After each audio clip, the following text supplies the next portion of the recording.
السلام علیکم ورحمۃ اللہ وبرکاتہ۔ میں ہوں محمد شعیب سجاد ڈسکا سے۔ آج کے دن جن دوستوں نے ابھی تک درود شریف نہیں پڑھا وہ سب سے پہلے درود شریف پڑھ لیں۔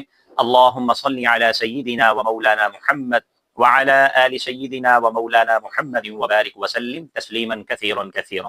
میرے ناظرین اور سامعین، رمضان المبارک کے استقبال اور تیاری کے سلسلے میں پانچواں عمل رمضان المبارک کے فضائل پڑھنا اور گھر میں اس کی تعلیم کرنا ہے۔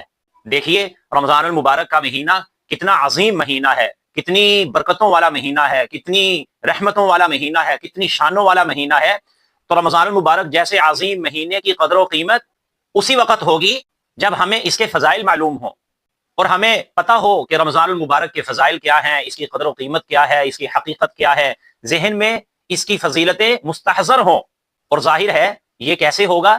یہ رمضان شریف کے فضائل بار بار پڑھنے سے، سننے سنانے سے ہوگا۔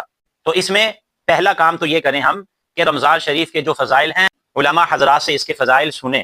تو اس میں سب سے جو خاص جو چیز ہے، خاص خطبہ ہے رمضان المبارک کے فضائل کے حوالے سے، وہ میرے اور آپ کے نبی امام الانبیاء سید المرسلین حضرت محمد رسول اللہ صلی اللہ علیہ وسلم کا خطبہ شریف ہے، جو سرکار دو عالم صلی اللہ علیہ وسلم نے 29 شعبان المعظم کو ارشاد فرمایا تھا۔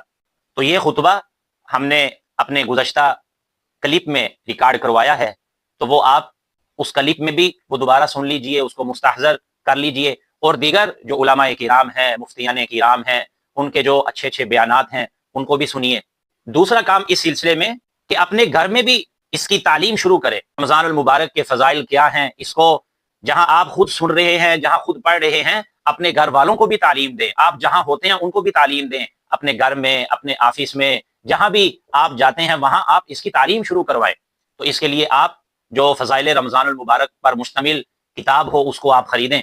اور کون سی کتاب خریدیں یہ آپ کی اپنی ثوابدید پر ہے۔ البتہ میں اس میں مشورہ یہ دوں گا کہ فضائل رمضان المبارک میں جو سب سے بہترین کتاب ہے وہ بڑے ہی مشہور محدث حضرت شیخ الحدیث مولانا زکریہ صاحب رحمۃ اللہ علیہ کی کتاب ہے، وہ آپ خرید لیں۔